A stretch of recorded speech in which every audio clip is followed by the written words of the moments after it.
Okay, this is officially the first episode of Dice Chatter. The last one was um, with Daniel, Chanel, and Eric, and this time I have my friend Stephen. Say hello. Hello. And my good friend Jaime as well. Say hello, Jaime. Hola. And we're gonna talk about tabletop some more, but we're gonna rehash some old topics because I want the whole full crew to have their own like profiles in this podcast, talk show, whatever it is. Um, We're just gonna start with the first question. Let's just dive right into it. I started with this last time. Steven, how long would you say you've been playing? What's your like history with tabletop? Um, If you had to put a number on I it. I actually first started really getting into it. I'd say when I first moved back here, which was probably I'm so bad with time. Probably like 5 years. Have I been back for 5 years? I don't even remember. But I know I played a little bit in high school because I had a history teacher who taught me, but I didn't. It wasn't consistent, and it was towards like the end of my time there. Right. Um, but I've always wanted to play since, and then you got me back into it. And yeah, That's kind of how it goes. Somebody always drags somebody into it. I'm glad it could be me. exactly. Yeah, I'm Yeah. glad I got dragged in. Um, so yeah, like so solidly about 5 years, and Yeah. got one. What is it? We got one campaign under our belt because that God one went for a while. Yeah, I the think so. the God one was amazing. Yeah. Um, So 5 years, that's quite a time. But like I compare it to like myself, and I'm just like, geez, I'm old because mine was 20 years since I was 12. But it's not how long you've been playing; it's just how much fun you're having. That's the only thing that matters. Yeah, And it and does, 5 years in, and I'm still getting comfortable, like trying to get comfortable actually role playing too. yeah, that just takes a lot of time. Just and being around people who you're comfortable with too helps. Like people aren't gonna Yeah, judge you or anything. agreed. Jaime, what about you? How long have you been playing? It's I can't remember the exact year, but it's been a long time too. Um, what was it? My orange die set was my very first set, and that's the one you gave me. Yeah. I started playing because of you, and I think, if I'm not mistaken, it was uh, what was his name? What was his name? Rogar. Rogar the Dragonborn. Yeah, that was in Eric's game, yeah. Yeah, it was that one, and I think, or was it the? No, it wasn't the Bleach one. The Bleach one was after. Yeah, we did Yeah, it Eric's was. It, 5e it, it campaign. was. It was the Rogar one. Yeah, it was 5e. So wow, first experience was with 5e. So was Daniel and Chanel. Steven, what did your teacher have? What edition was he? Was it fourth or was it third, I am 3.5? I am 95% sure it was 3.5. Okay. It's been a while, so I can't remember. But can I mention like what my first like experience was playing D&D? Yeah, that's actually the next topic we're gonna get into. Your earliest tabletop memory. So I played a monk, which is fitting because that's what I ended up playing when I started joining your campaign. Yeah. Um, but my final session with them, we were fighting in this like gigantic. I don't remember how big it was. Pretty big. It was big enough to swallow you whole. And I know that because I tried jumping down from somewhere high to attack it, and it literally just opened its mouth, and I went right in. That was my last session with them before I could because I couldn't go back. Oh my gosh, that's amazing. And like, I can't show my face back there no more. No, it was because it was like towards the end of high school, and it was my senior year, so I couldn't. I legit just couldn't go back. You just redshirt yourself, dude. Yeah. But I was like, man, I wonder what happened to the rest of that campaign. What, did I just die? Was that it? That's amazing. Um, Jaime, what's your earliest tabletop memory? Like in game, what's your earliest like memory? Um, Which is probably it's gonna, Rogar.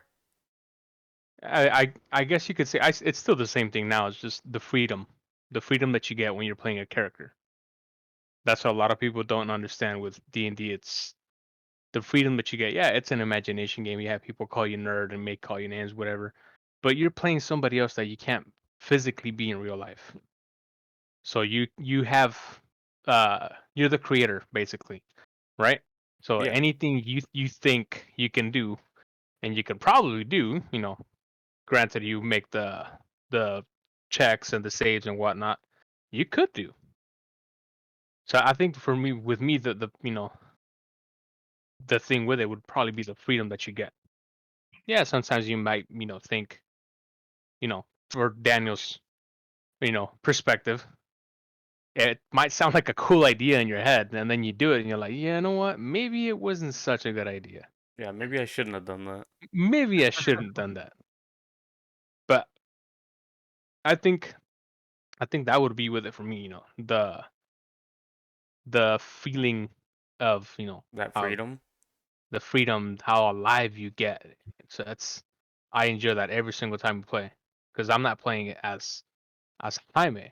Like for right now, I'm playing as Kronos the Necromancer, or when I was playing Kronos the God. It's cool because not only do you get to experience it as you're playing, and I'm sure it happens to other people too. It's like when you play a video game too much or you watch an anime, and then you're going to sleep, and before you know it, you're dreaming about it because Yeah. you're fantasizing it more and more in your head, that your body's just putting it in there for you.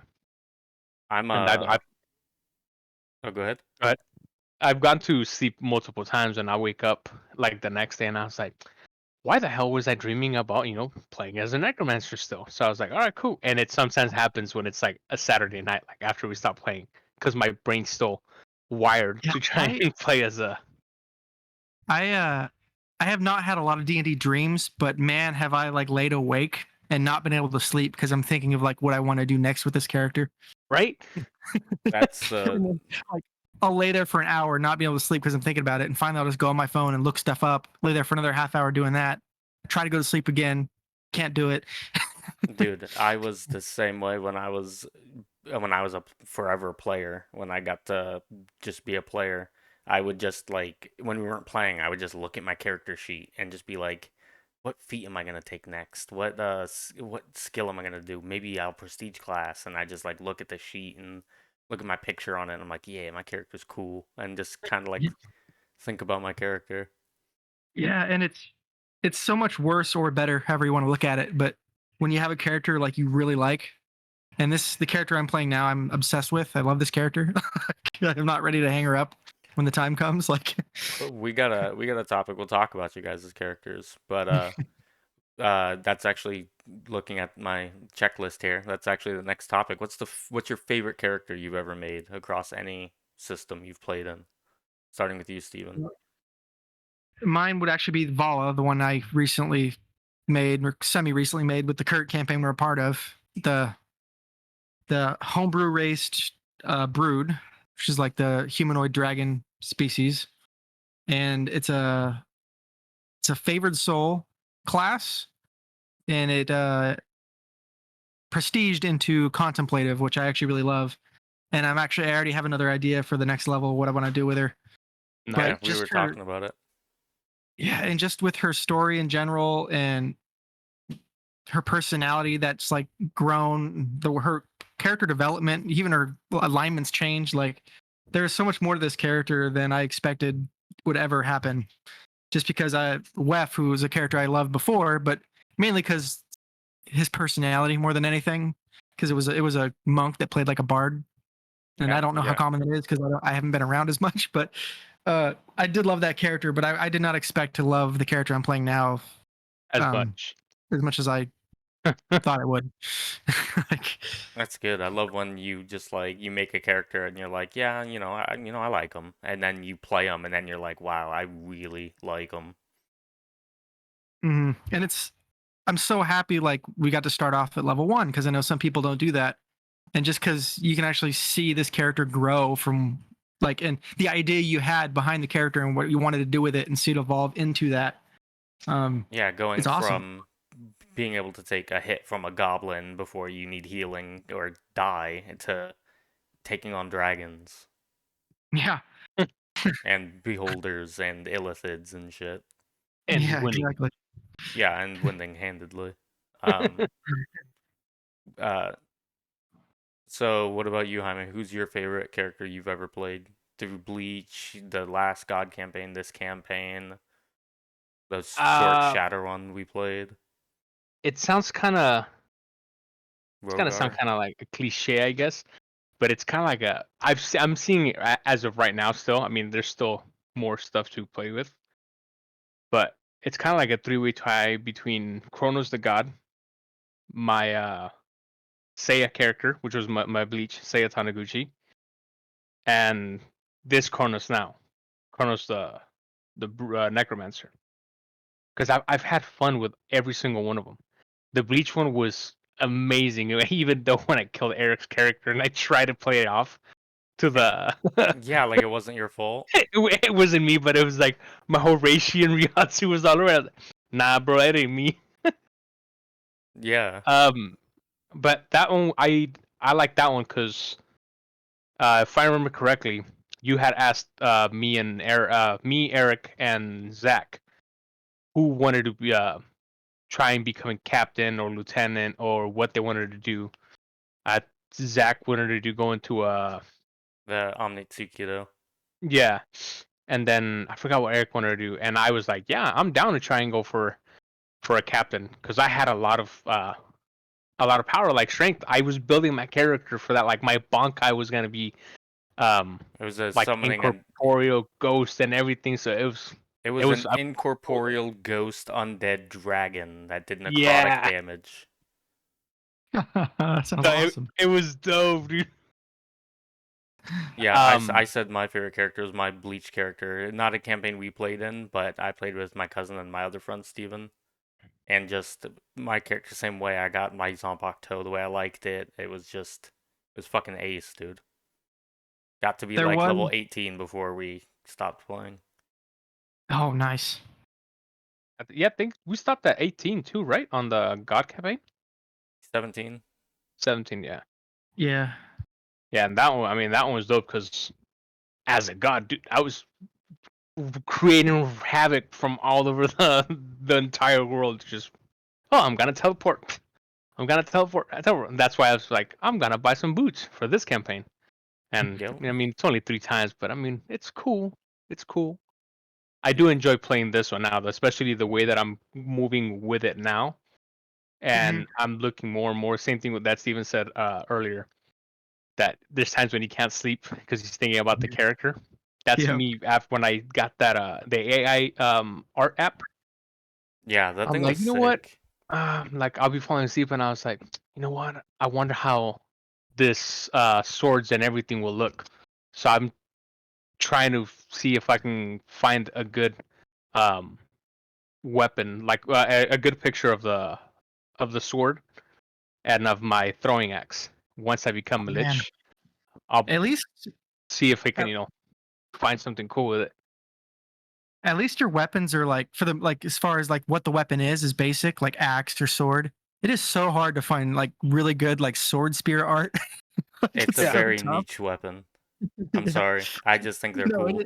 it's cool. I love the weapon. I'm It's glad that's my weapon, but it's it's just so hard to find art for it. it's like the light spear. Like Eric loves using like a light spear in the Star Wars, where it's like a small little partisan blade of lightsaber, and it's on like a bow staff, and it's like a spear, and it's like that thing would be impossible to find pictures of, but it Yeah. exists.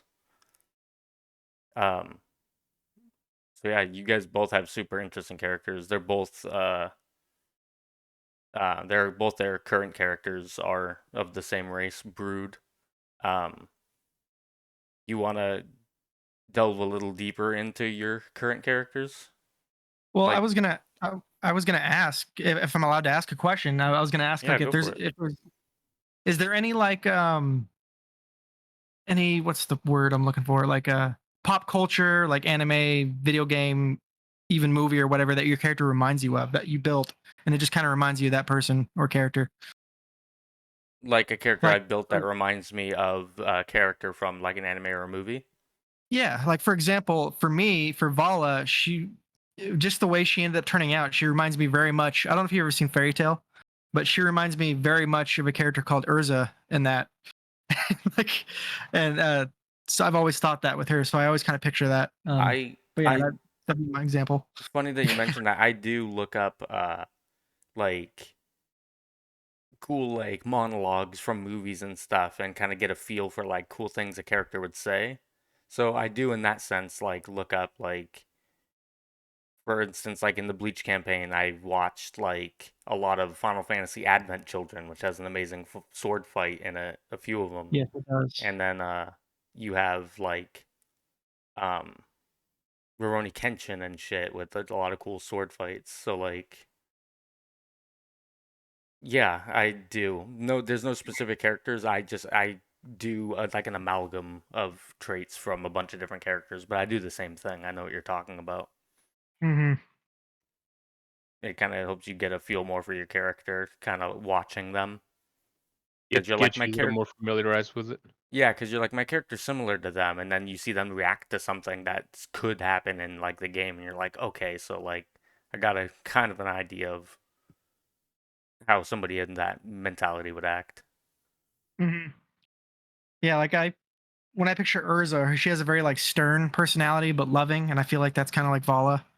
And she also wears like heavier armor, but she's super fast, and that's Vala in a nutshell. She has full plate armor, but she moves at 40 feet because of because of a ability she has and the armor she has. Like, so she's super fast for that armor. Yeah, and Vala is also she's a the brood are humanoid dragons like Steven said. They're dragons. The dragons in my world gave up their power and they take humanoid forms, but they can revert to their some of them can revert to their original strength for short periods of time. And Vala began as a brass. Yes, She began correct. as a brass dragon and then she through her connection with being she's a child of two gods. She's a demigod essentially.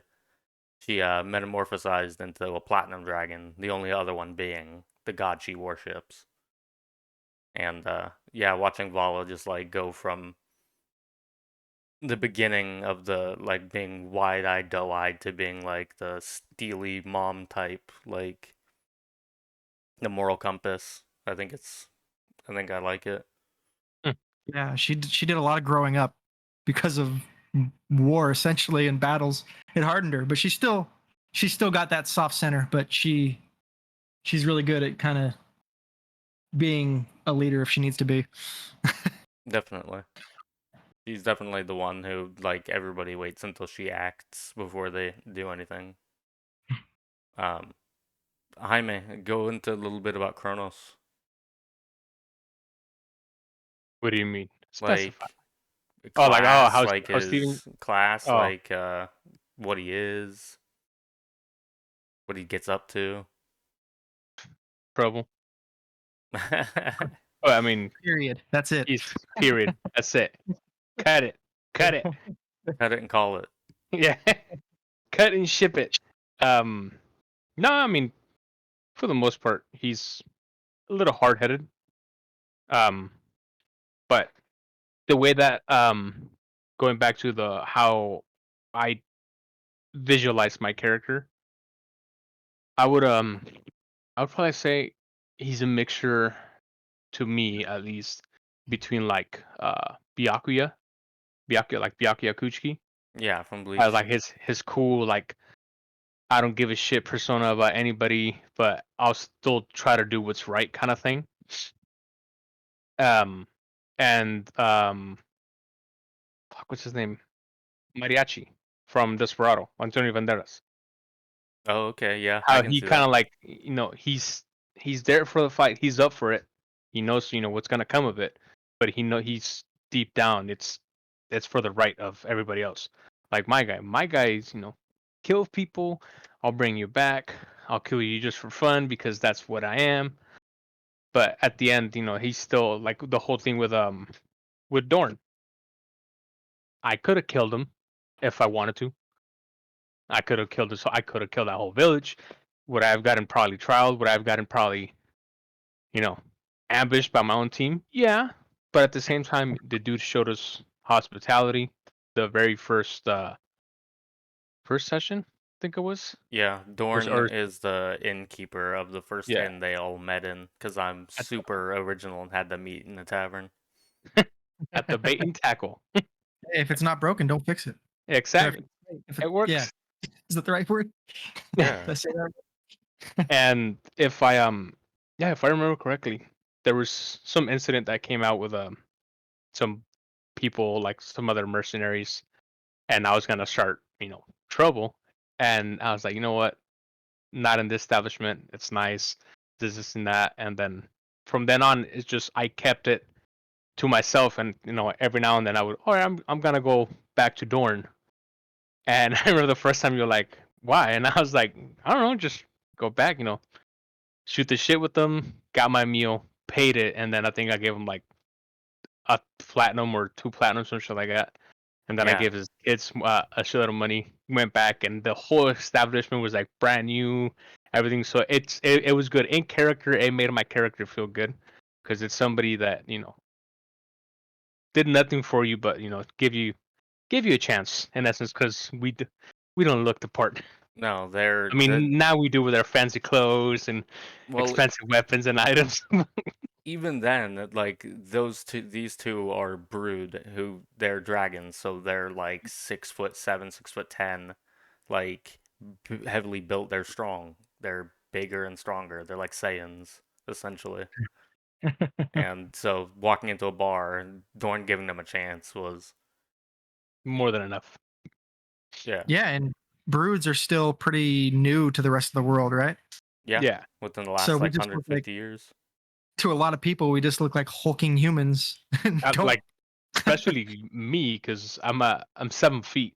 My hair is all white, like platinum white, and my You're eyes are red, and I'm like palish white, and like you're white skin. and you're turning like gaunt and like Yeah. ghastly As looking. as soon as I hit level 2, my body's like started like my facial bones started popping up more. Now that I'm level 19, my whole body's like I'm more of a I'm like Shao Kahn in a way kind of thing. Yeah, exactly. That's the perfect example, dude. Yeah, dude. My face is out already. That was fucking perfect. So about the character, we talked about our characters. I know you guys probably haven't played as many systems as probably I have, but out of what you've played, Steven, I know you've played 5e, 3.5, and Shadowrun, and Marvel a bit. Out of all those, what do you think your favorite system is to play? um easily 3.5. I love the variety. I know for some people it's a lot if you're building stuff. There's just so much material out there. But if you have the time to like sit down and just look at it, it's to me it's just so much more worth it. I love like the possible different possible combinations you can do. And 5e is fun. And I feel like a lot of people use this term, and I don't know how true it is, but it just seems it's good to introduce people to D&D because it's a lot more new player friendly, I think. And maybe Yeah, that's just because I use D&D Beyond, and that's a really nice platform to use. Like, but yeah, and Shadowrun was fun. It's just different. It's hard to compare it just because of how different it is. yeah. Needing a Um, bucket of D6 and having yeah, like I got 3 of those. yeah. I have so many D6 now because of that. But it was so We'll fun. we'll play Shadowrun again someday. Um, But yeah, 3.5. There's just something about it that just it'll always stick with me. It's gonna be hard to leave that if ever. that's the thing. I teach 3.5, and then if God forbid, we ever get beyond the internet communication distance, like one of us goes to Mars with Elon Musk or some shit, like at least I know he can take that 3.5 with him and teach people.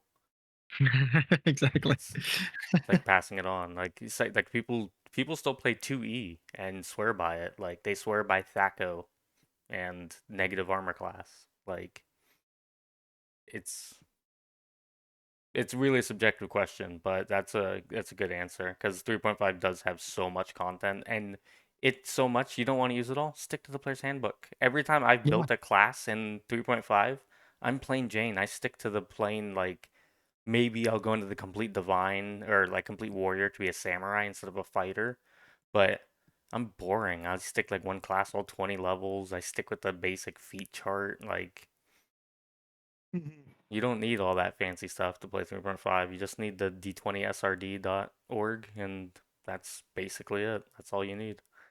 Yeah, and I do gotta say, I really like Pathfinder First Edition as well because Yes. it's a Yes. lot like 3.5, but there are some subtle differences. Like, It's like um, it's quality of life good changes. yeah, I like the like how grappling's handled a little more. Though it's not a little unbalanced in First Edition, but like there's like specific like I can't think of the acronym at the moment, but there's literally It's I can't put it into CMD words. and I can't. CMB, isn't it? Yeah, exactly. And it's instead of just a Yeah. straight grapple, you'll have a certain defense or a certain bonus, depending on what you're doing. And I just think it's a little nicer. Yeah, it's But definitely a lot easier. yeah, and there's subtle changes, and there's definitely some like balancing issues, which is why they came out with second edition. But I still like it a lot. Yeah, Pathfinder is like people call it 3.75, and rightfully so, because it just made a lot of good changes. Like Mhm. if you can play 3.5, you can pick up Pathfinder 1E. Yeah, definitely. 2E is so if you played fourth edition, you can probably play 2E. Um, Jaime, you've played a few things. You played Bleach, you played 3.5, 5E, Shadowrun. You played a little bit of Marvel. You made a superhero once. Oh yeah, I did. I think I still have the sheet somewhere. What do you think your favorite system is to play? Um, at one time, I would have told you 5E because it was what I was more used to at first. So obviously, like anybody, you start, you wanna try something new, you wanna continue doing that because you're more used to it. And the more and more I played 3.5 is like I've tried looking at things in 5e and I was like, ugh, I can't. It's just I feel like weird just looking at it. Yeah. I'm just like I'm that used to 3.5. Everything has like the flow of things is a lot nicer in 3.5 than it is in 5e. It's like everything is pretty self-explanatory if you get what I'm saying. Yeah, everything is spelled out. Yeah, If you find like I said, the D20 SRD, it's got a search bar. You can search literally any spell, any feat, any concept for the game to work, and it takes you to the page and it spells everything out for you. and in 5e it's like like when you're in high school and somebody writes a book and you're like, oh, for this answer go to page da da da, and then you get to that page, go to page this, and then you go there, and then you go 4 or 5 times, and at the end it's just a drawing of somebody flipping you off. It's like, ugh, why? That's what 5e is. Yeah. I just feel 5e is too safe and in the player's favor. I feel like it's playing D&D with bumpers on, like bowling. No, Yeah, I you could see can't that. have that. So there's like Daniel would probably be more comfortable with that. Though he that's why I'm glad some people make modules that aren't official 5e. Like I played a little bit of one called Rise of the Drow, and I killed somebody in I think the first session, second session. Yeah, I heard about it. It was rough. It was like because they immediately go into this dungeon and it's literally it says in the book like this dungeon sets the tone for the story and it's supposed to be really hard and it was. Yeah, they fought like I remember getting sent the picture and there was like 14 enemies on the screen. I was like, "Holy shit, fuck off!" And there was four How of many? them Yeah. or three of them, or no, four because Chanel had a second character, I believe. It was written into the book though. I don't remember which order it came in. That basically at a certain point in the battle, because there's a hole in the room too. So this large, like I forgot exactly what it was, but it was a spider that comes out and it basically crushes like half of them because it comes out and charges at them, and it takes out half of these skeletons. But Oh, yeah, okay. it's it's still like intimidating when you first walk in, and it's still a tough fight with a spider too. Jesus. Yeah, there's a game called Lufia 2: Rise of the Sinistrals, and one of the toughest bosses in that I can remember from my youth was a spider, and it's like a spider guarding a casino, and it's like if you want in the casino, you gotta beat the fucking spider. Um, yeah, spiders are no joke. Um, so yeah, I mean, it's what we're currently playing. It's no surprise we're all gonna be in the 3.5 field. But what do you? Here's one that's a little more abstract. What expectations do you have about the game, Steven, before like the first session starts? Like, what are your expectations for like the game and the story and the characters? Like if you're starting a new campaign before the first session, Yeah, like when you're going into it, like what are your expectations? to kind of expect anything. Like at that point, you're just so focused on your character and just letting the story come to you. Like it's, I mean, I've, I think I've really only had you as a DM outside my history teacher, and I trust you, so I don't really need to ask or you what to expect, or because I feel like some players need to do that if you're playing with a new DM. The DM should let them like kind of lay out what to expect. What's this campaign going to be like? I feel like I don't really need to expect that from you, just because I trust your storytelling. I trust your like game balancing, and so like early on, it's really just about my character and meeting other characters and just kind of letting the story come to me and just being excited for it. Nice. The yin yang. Yep. That was a good answer. What about you, Jaime? What do you expect going into a game if you have any expectations at all? It's gonna sound a little funny, but I always try to think what what's it called? What the other people's characters are thinking about me, of my character, but as it's being described. Am I gonna get along with this person? Am I gonna have to want to kill this person? And go from there. And then once DM starts setting up the story, and then you start getting more and more of this person, I was like, oh, okay. Like, for example, this campaign when it all started, and Buck and Doe were coming in to the scene, I was like, oh, dude, it's gonna be like either we're gonna have to go on a fucking, what do you call it, on a quest, and we're gonna get stuck, and they're probably gonna try and play us. We're gonna have to kill them, and then oh no, they'll do that themselves. Like you just have to look out for yourself, kind of thing. And I thought me and Bahaka were gonna have conflict, like butt heads a lot. As with Vala, yeah, we don't see eye to eye on certain things, but at the end of the day, we try to do what is right.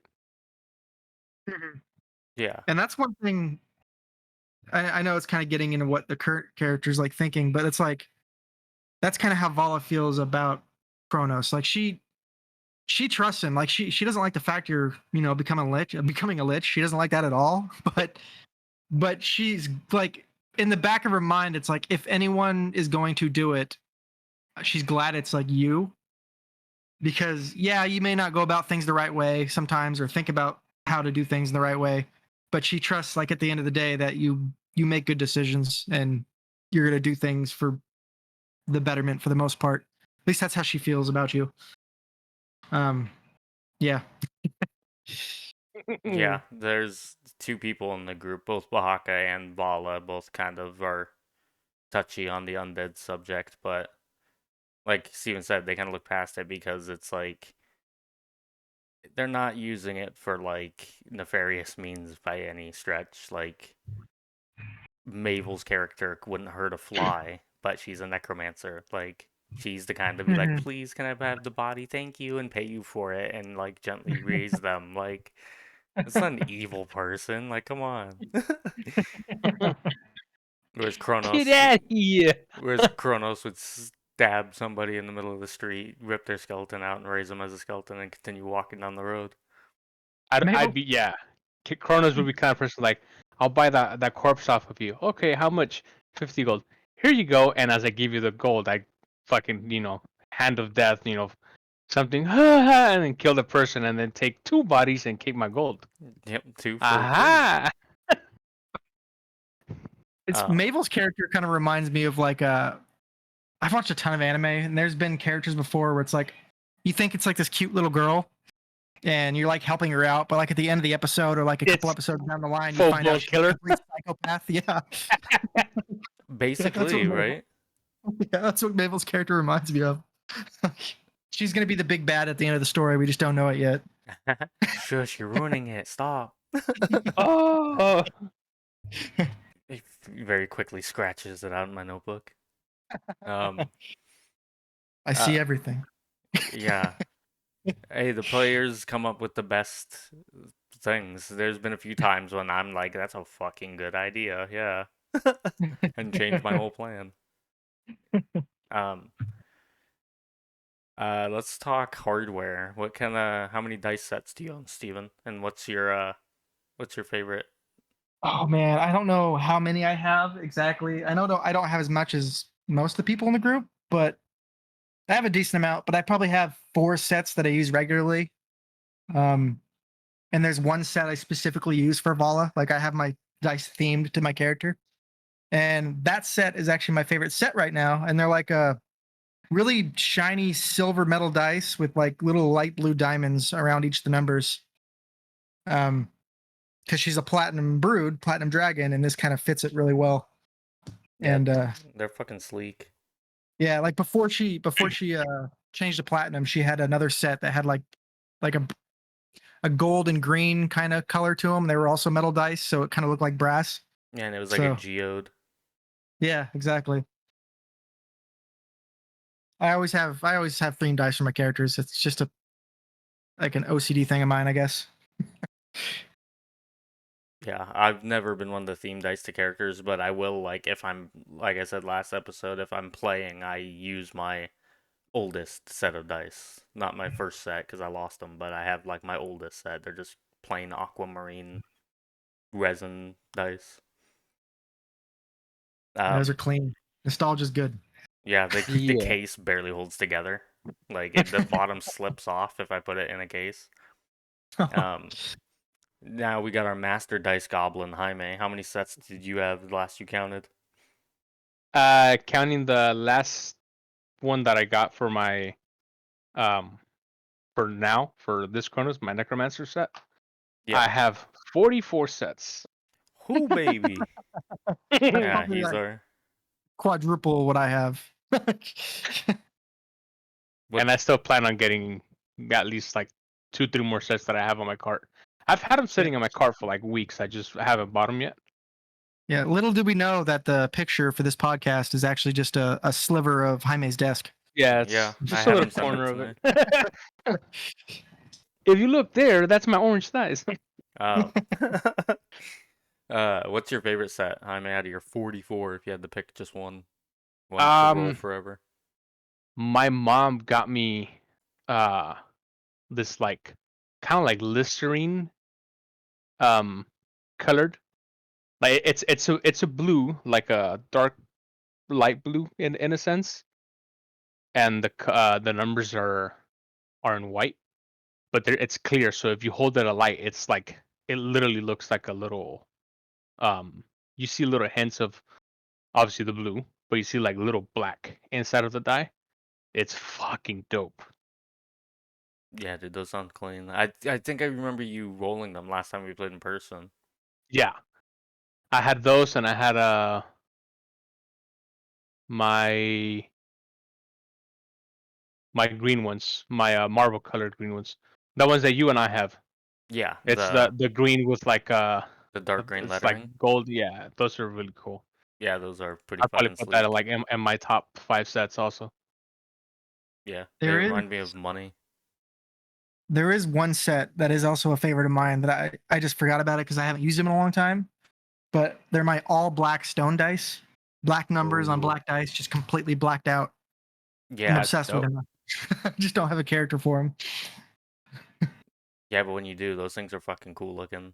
I remember you rolled them like right after you got them. I think you used them. I think I've seen you use them like twice.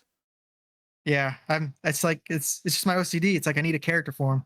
I need to make like some sort of like evil necromancer. Yeah, you need to like make that. like a dreadlord or something. Yeah. Judge Dredd.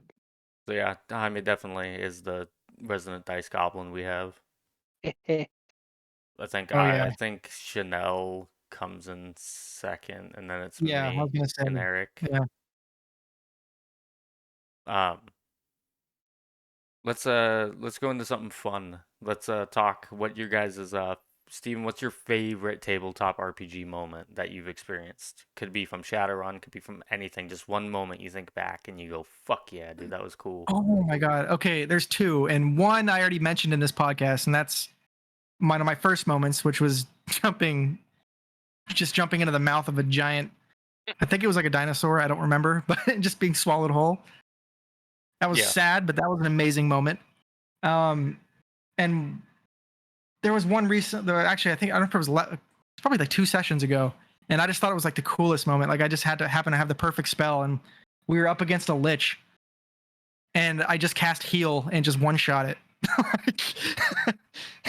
Yup. I'd love that moment because of how it actually worked. Like they failed the saving throw, so I was just super happy. Like things don't usually work that well. I was super stoked for it, and No. He I'm had sure there like might be a moment. What's that? Go ahead.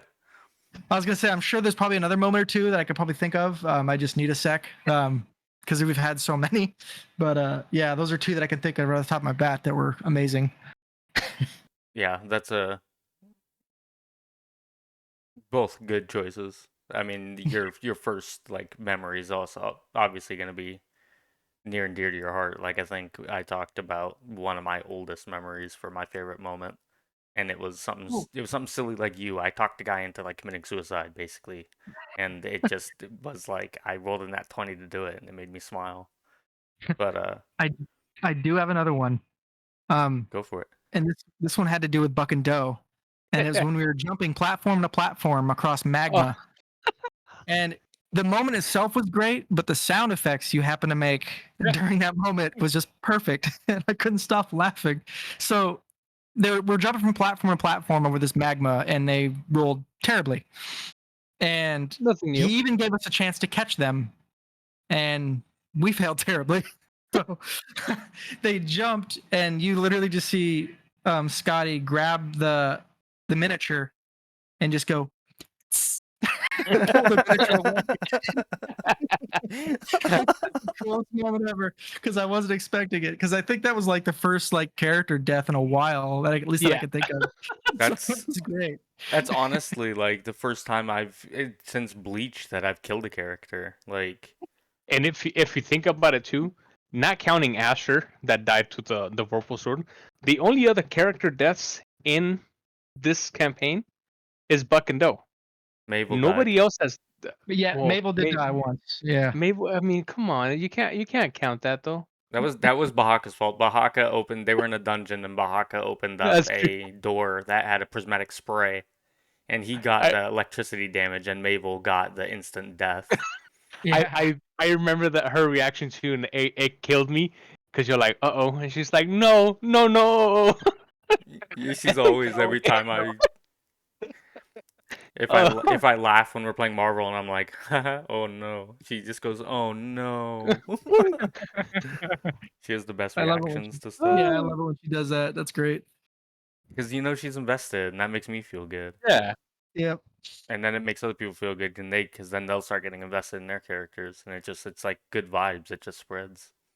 Hmm. Um, Jaime, what's your favorite tabletop moment that you've just looked There's back on and you think, fuck yeah, that was cool?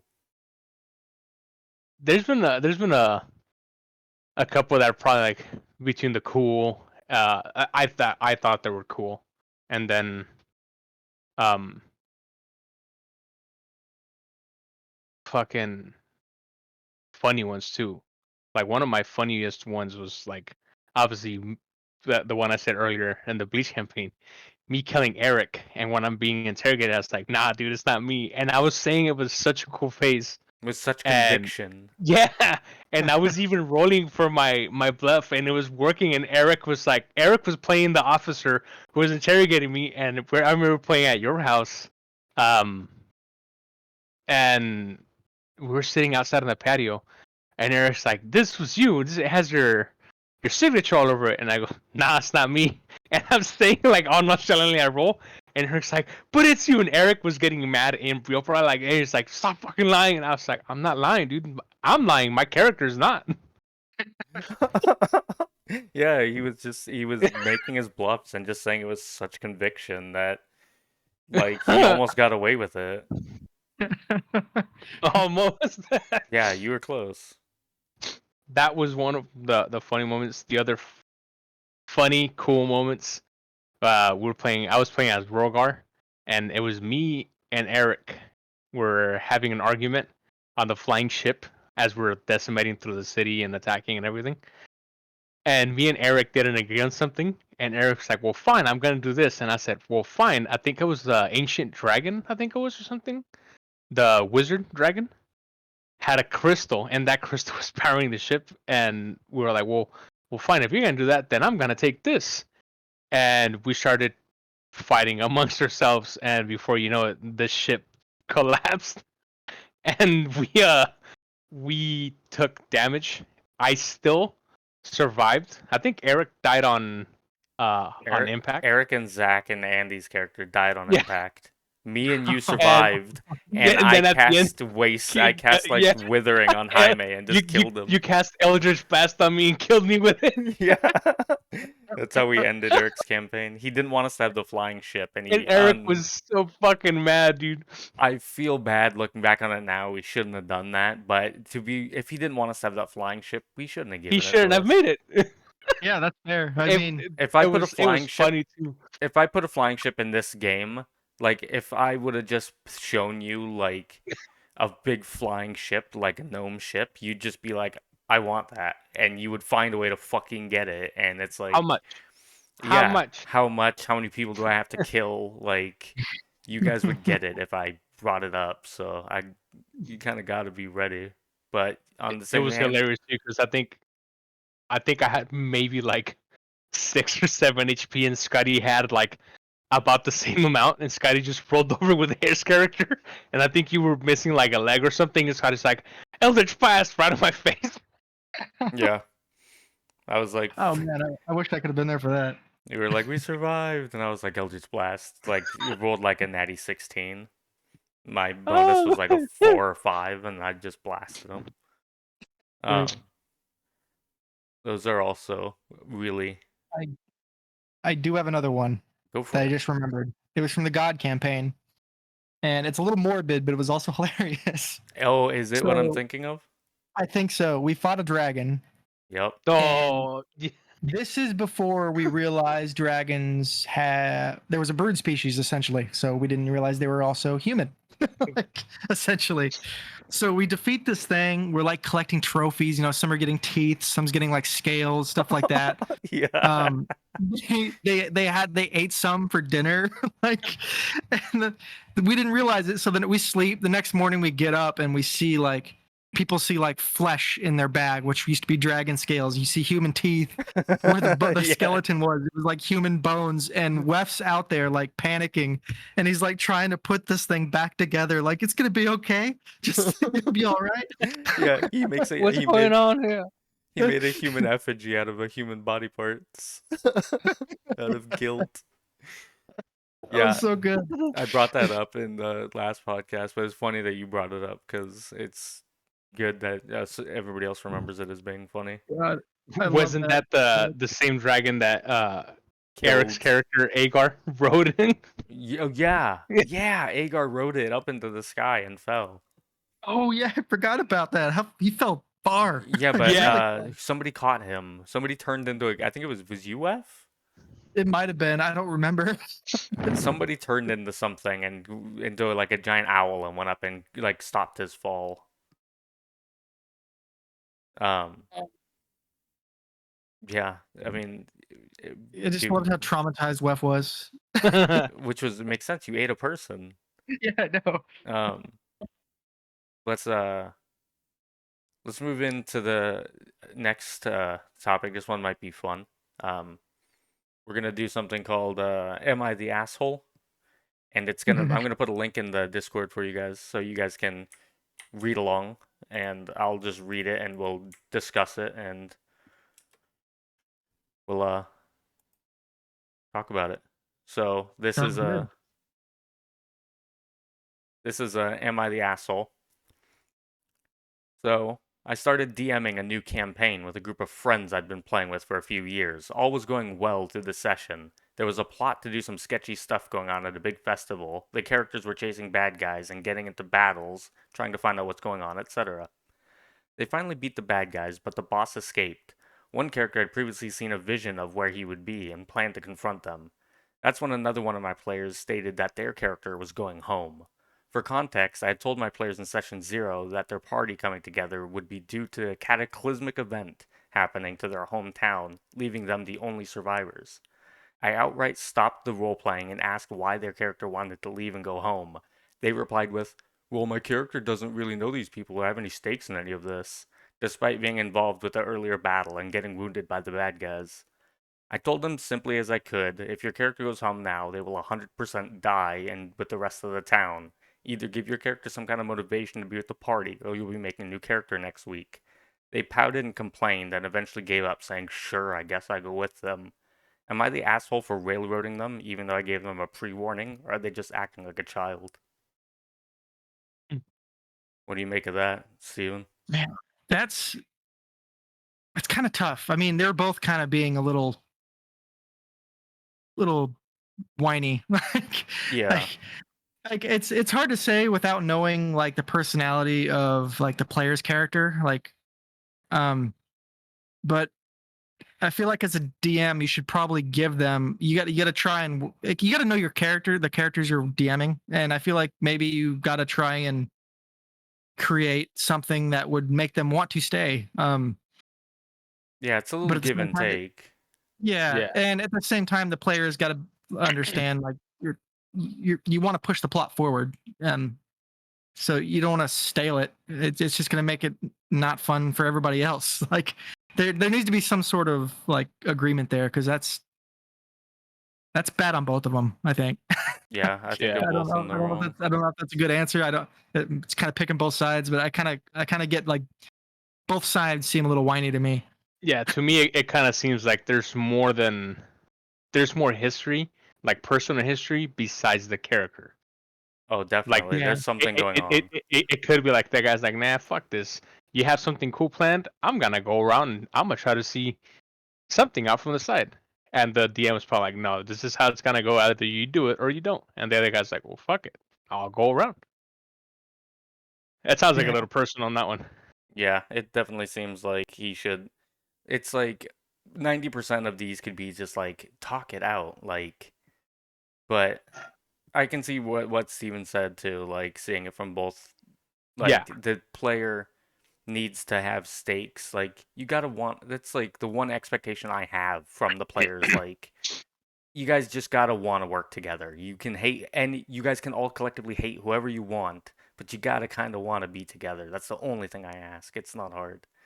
Just one connection to them, be it money, using them because they're powerful to get what you want, like in a neutral evil sense. Like that's still you're gonna want to work for the benefit of the group because it benefits you. You know what I mean? yeah, hundred So percent. like having the DM have something to work into your story to get you involved too. I can see that as well. So I'm with Steven. I think both these people are a little whiny and handled it wrong. Little babas. A little Babbins, dude. Let's see what the top comment is. Let's just scroll down. Your character's going home. Okay, you actually just want to go home now because it seems like everyone else is going on the adventure. Do you want to make another character that's invested? Do you want to drop out of the campaign, or is this something your character wants to do? In other words, what's up? That's a good Yeah, answer. yeah, and like Jaime said, there it seems like there's personal history there because I feel like this is something like that maybe should have been talked about before the campaign started, and that's kind of what I was talking about earlier. It's like a DM asking like what the player's expectations are and stuff like that. Maybe something like this could be discussed and what both from the DM and both from the players what expectations are because I feel like that just helps. Yeah, And if it doesn't sound like something a player wants to be part of, then they can decide beforehand and not, and you won't have to deal with something like this. yeah. So True. I'm still on the team that they're both just Yeah. wrong. They're both the assholes. I think it's a general consensus, right, Jaime? Correct. Yeah. Okay. Sometimes a bunch of assholes make a great campaign, and sometimes it just doesn't. Yeah. Um. Here's um. So that was Am I the Asshole? We quickly nipped that one in the bud. That was an easy one. I'll scrounge those up to like the weeks, and hopefully more of those come up. I might bring in D&D or tabletop horror stories into this Oh, that'd Ooh. be cool. because some of those seem very interesting. Um, moving on from Am I the Asshole? Stephen, what would you say your most controversial D&D opinion is? Oh man, I don't know. Can you go to Jaime first on this one? Let me think. I'm I'm normally not a very opinionated person, so I'll have to think about this for a second. Hi, man. Do you have any strong D&D opinions? Any controversial opinions? Uh, I can go up and straight ahead say my controversial opinion is that 1 shouldn't be an auto fail and 20 shouldn't be an auto success. that should be, yeah. I think everybody would agree on that one. No, everybody's in the other, the majority are in the other camp because they Really? say even the best person can get lucky. And it's like, dude, that's a 5% chance. That's a good, like, I don't know. No, like there's no, I can Like a roll dragon with a a 48 20. AC and you have a Yeah, 5 attack bonus, you have no business touching that dragon. You can't cut through its hide. You're too weak. You can't do it. you Doesn't matter are if you the roll a weakest 20 link. or not. Like, no, it's a fucking dragon. Fuck off. Um, The people that said yes to that are the assholes. yeah. That's a controversial opinion right there. Bam, Jaime. Boom. Anybody that disagrees with me and Jaime are assholes. Sign it. Sign it, print Sign it, it. send it off. um. How Yeah. about you don't need 1,000 sets of dice to play D&D? Well, that's just personal. That's an attack on everybody. How dare you say something so controversial yet so brave? But it is true though. I mean, it just becomes it's addictive. It's like tattoos. When Yeah. you get one, you want to get more. It's like you get one die set, Ta-da! you want to get Yeah. more. Yep. Um, I got another controversial opinion. Big number, big box. 5th edition. Your modifier goes in the tiny box. It's derived from the ability score. Therefore, it's a derived statistic. Goes in the smaller box. Ooh. So for me, I prefer like maps and battle maps over theater of the mind. And I know a lot of people prefer theater of the mind, but I like being I'm slightly restricted because it makes you think about strategy more. correct. I'm with you on that one. It's nice to have that, imagination freedom, but at the same time you're like, I want to be, you know, told you're in a room that's 20 by 20, find the fucking exit, as opposed to I'm thinking in my mind, okay, it's 200 by 200. I'll do this, I'll do that, and at the end, you tend to have a better, like Steven said, a better plan, and stuff seems to work out better when you're being told what to do in the certain area than as having free reign of it. And you can I like looking at it kind of like a chessboard and trying to Yeah, figure out where I want to be, where I should be during this situation, maybe where another character might be able to assist me. Um, Spells, like strategically place them so you're not messing with the rest of the party, and instead of just kind of trying it. Just winging it. Yeah, exactly. Well, I feel that that plays into like the system a lot you're playing too, where things are very rigid, like 3.5 or like a 5e is very tactical. Like spell bursts and cones are important. That's why when we play we use Roll 20 because it's the easiest way for all of us to get together. But it's like Steven said, like it makes the combat more tactical because I can throw up a grid and they can visualize the space and I can describe anything more in depth that they need, but they can tangibly see it. Even if it's just like the erasable mat, drawing a dungeon just lines. Yeah. Like I see where you're coming from. I'm a theater of the mind just because that's how I grew up playing the game. We saw it as like you may as well be playing like a tabletop war game. Like this is D&D, this is role playing. You don't need a grid to role play. What is this? Get this away from us. That's how we were up Yeah. until we started playing Stephen with Jaime and everybody all together. That's when I started using grids and minis. Yeah. Um, I'm not sure if that's controversial. I mean, that's just like a style thing. Yeah. I mean, I just I know would, I some of would, the podcasts I've listened to, like the tabletop podcasts or actual play, I guess is what they're called. A lot of them do theater of the mind, and that's why maybe I thought it was controversial. But yeah, oh, they do. I could have sworn it would have been in like the minority. Like a lot of people love because you always see like made at home like terrain and stuff and like really yeah. nice painted minis. hmm That'd be interesting. What was it called? The one where they play Theater of the Mind? I just wanna. The specific podcast I'm listening to right now is called the Paper Dungeon. It's a not very popular. It's a smaller one, but they do a decent job. Um, I like the individual characters a lot. Okay. And they do Theater of the Mind? Yes. Okay, that's cool. It'd be interesting to see it from the outside because I've only seen it from the inside. Mhm. I mean, that's what I do for Marvel is Theater of the Mind because it's so abstract. It's in areas, and an outside area is Yeah, different than an inside area. So, and I feel like it's easier to do it with theater of mind with that too, because in a game like that, you got a lot of people that can like fly around. yeah, It's a lot easier to do theater of the mind when people fly around than trying to restrict it to a 2D 30. map. Yeah, like 25 square by 22 square grid Yeah. because that's the size, the one we have. So, like, that's why I was constricted to like the 5 room dungeon structure because I was like, I have 22 by 25 to work with. I'm like, fuck. But now that we're on roll 20, I can make it as big as I fucking want. Yeah. Which, Which is helpful for some like pre-made maps because they're so huge. yes, I I try to find ones without grids, but if I do need to use one with a grid, I'm just gonna do gridless myself and let the grid because I can't line those grids up for shit.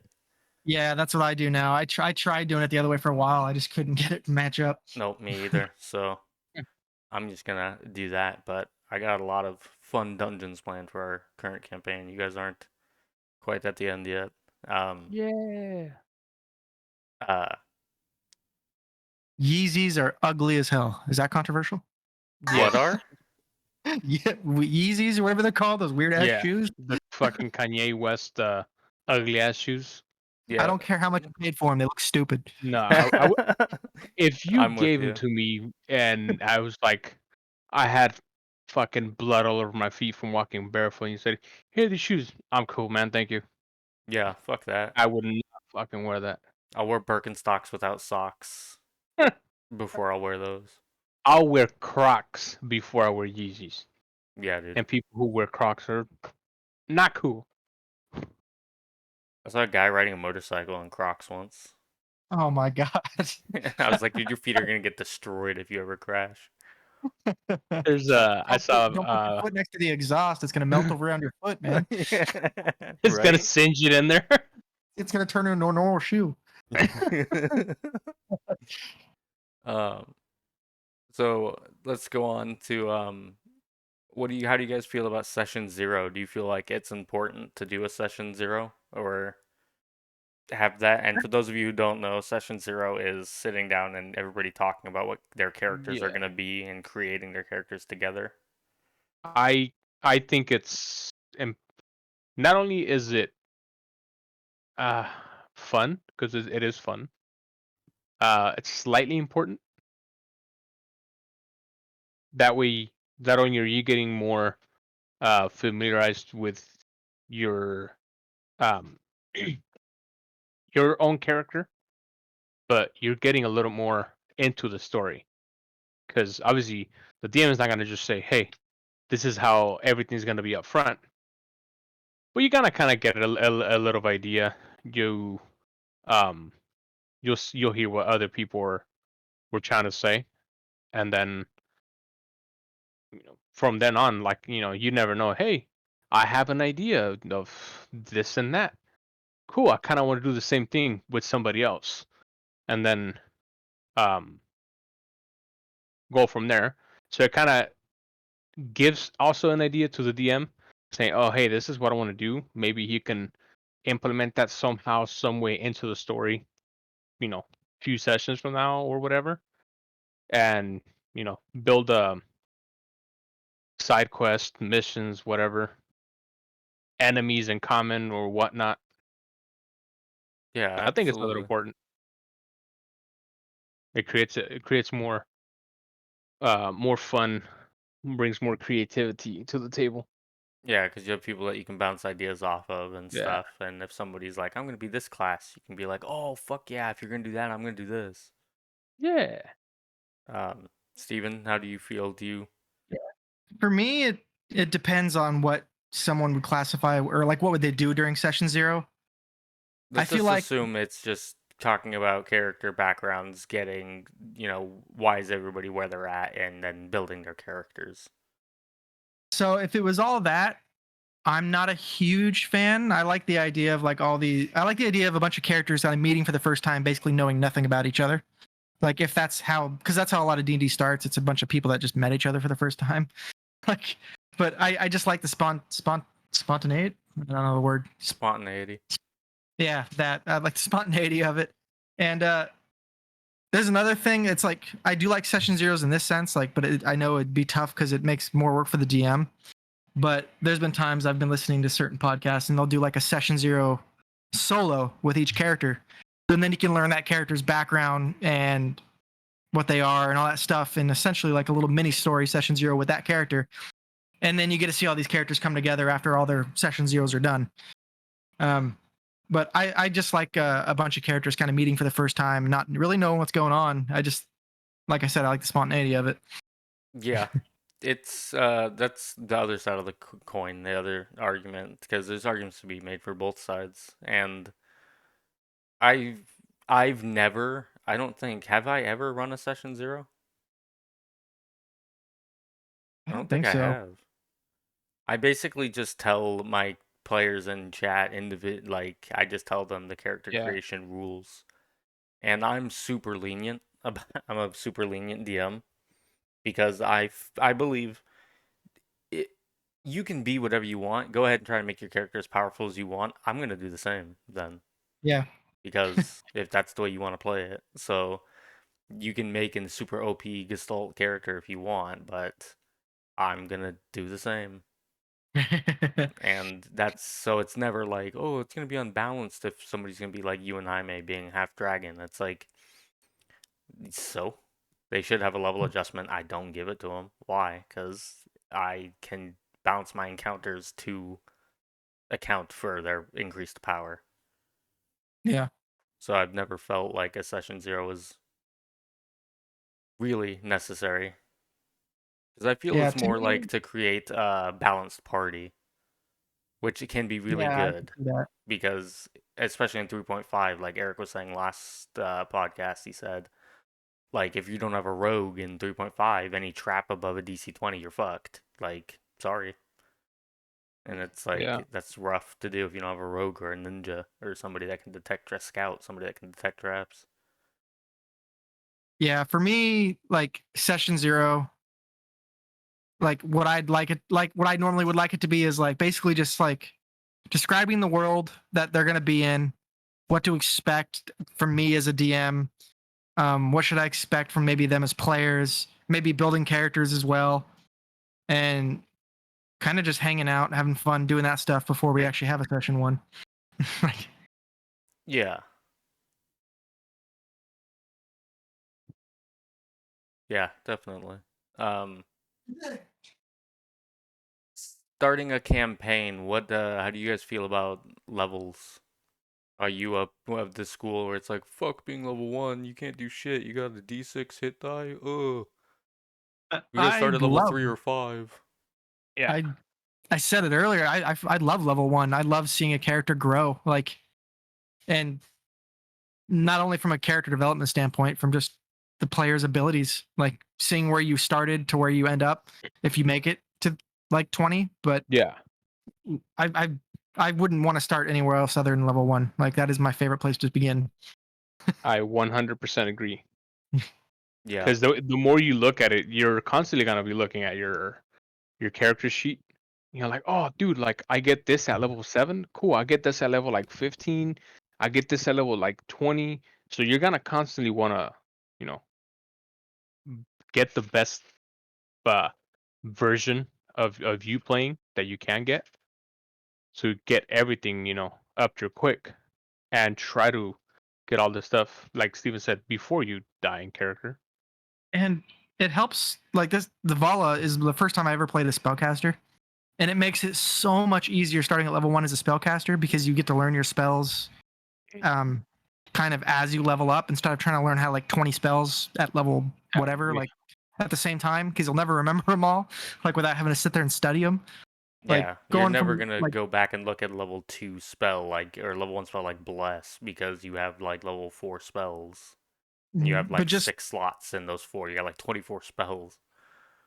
and it's just starting at level 1, you're gonna remember those spells. Like you'll remember you have them for the most part, even if you don't like use them for a while, just because you used them. You probably used them often when you were low level. Like Yeah.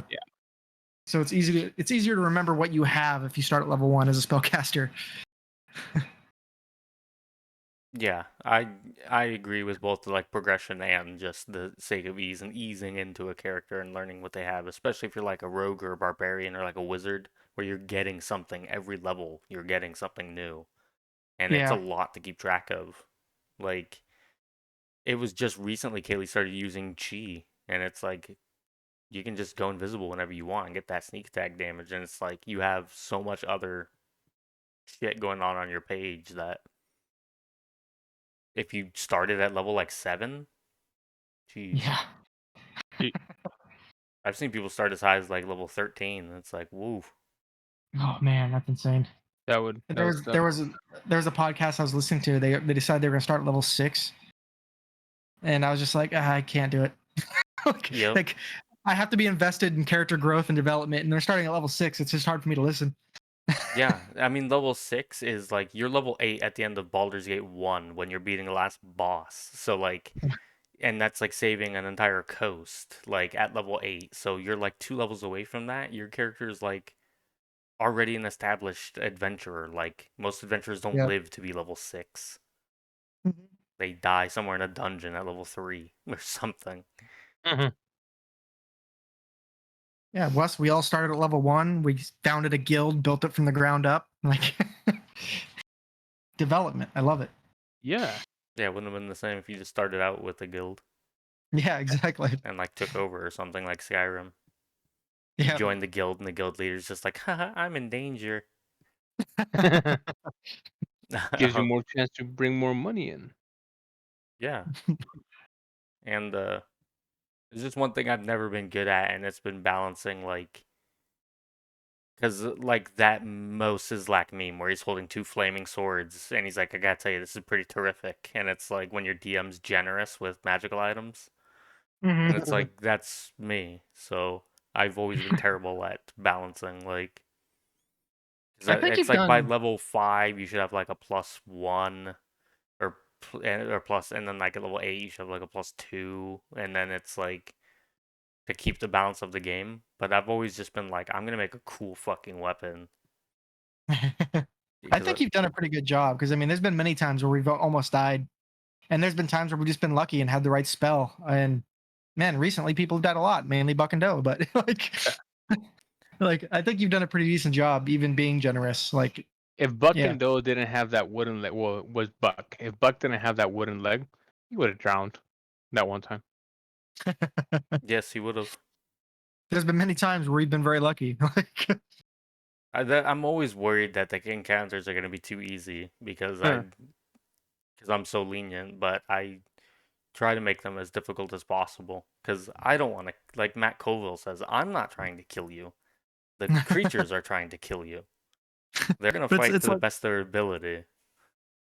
yeah, for example, that Lich one, I was just really lucky I had a good spell for it. Like, Mm. if I didn't take that spell, it would have been a normal long combat. Like, Yep. And he imprisoned one of the players. yeah, he imprisoned Yeah. Jade, yeah. So That is he true. was capable of slinging out level 9 spells like Power Word Kill and shit. He's nothing to be trifled with. So, and he had like, because the downside, like Jaime, you're gonna find out the downside of becoming a Lich, your health is gonna go down a ton because you lose your con Mhm. modifier, but you get all the benefits of being fucking immortal. That's why I was telling Daniel yesterday. He's like, "You will need your HP." I was like, "No, dude. I'm gonna become a lich, so like, not my all that's not gonna matter. Yeah, I'll die, but I'm like, that's why I put the Barney Gumbo. I'm like, I'll be back. My Yeah, guy's just just gonna. I'll come back eventually. yeah. So, where are you going to keep your phylactery? My phylactery is gonna be a gold coin. But I mean, where are you going to keep it? I He's gonna mean, put it in it's circulation. yeah.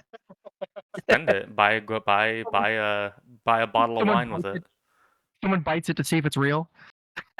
Breaks your It teeth. breaks, Oh, breaks it out. Yeah, you come back like 1d10 days later. Full health. You just appear next to your phylactery. Yeah.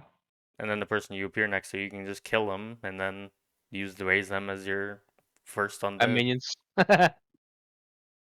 Um, There is. This is kind of coming back to a topic from earlier because I didn't even think about it because I haven't played her as much. But there's a character I do really love too. I just haven't gotten used to playing her yet, and that's the witch I've been playing. It's a homebrew class, yeah, that and he's building as we're playing it. yeah, and it's I created it to be a different type of character to kind of try and work on my role play a little bit. And she's very timid, nervous, scared. She was essentially tortured most of her life and got basically let loose into regular society. Like, so it's a battle for me, but that's a character I enjoy playing. I know that's from a topic from way earlier, but I just had to bring that up. No, Mauve is a really fun character. I like saying Mauve in action. Blood magic, baby. Boom, boom. That's my cousin played in an Avatar: The Last Airbender campaign, and his character was a waterbender that learned bloodbending, and he would just That's fucking awesome. suck the blood out of people and kill them. Yeah, there's a spell I'm going to. It was like a spell and ability I'm gonna put into this class. It's from another class. Is basically you can teleport using blood. So you essentially go into like a companions. You basically turn into blood. Essentially, you go into like a companions. Go into a companion, and you can teleport to somebody else. Um, and you can either safely exit them, or you can choose to try to exit or turn back into yourself while you're still in them, and they take a shit And ton of damage, and you also take damage. But so yeah, you're like Neo at the end of the first Matrix when he just like goes into the agent and explodes. yeah, exactly. And I was like, that sounds awesome. I think I'm gonna have her learn that. That does sound fucking cool. And I totally plan to have this campaign crossover with the other one. I mean, they might be slower levels, but they'll be growing. Yeah, They just that's one became thing. It's level like, 6 currently. yeah, she finally got her first like true blood magic spell, which she can enhance her spells using her blood. She takes damage too, but she increases her output. Yep. Um, how do you guys feel about like you talk about podcasts? How do you feel about like the Critical Role style with like people at the table that voice act and like LARP to the table?